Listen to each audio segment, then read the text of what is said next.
نحن بين أيدينا شهر رمضان الذي فيه الكنوز وفيه الأجور وفيه مضاعفة العمل. حضرنا رمضان وربما لا نحضر غيره، بصحة كنا أو نمرض لا ندري. الحياة لا تدوم لأحد، الكل يرحل عنها، لكن اترك لك أثرا حسنا وعملا صالحا وذكرا طيبا يذكرك الناس بعد ذلك.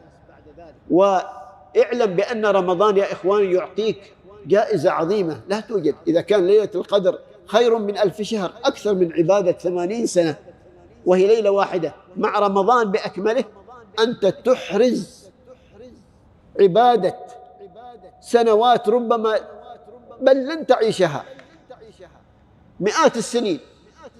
فإذا كان رمضان ب100 سنة أجره مع ليلة القدر، فعشت 60 سنة أو 70 سنة في طاعة الله، اضرب 100 في 60 أو 70، 60,000 سنة تعطى من العبادة إذا أخلص لله. من يعيش 60,000 سنة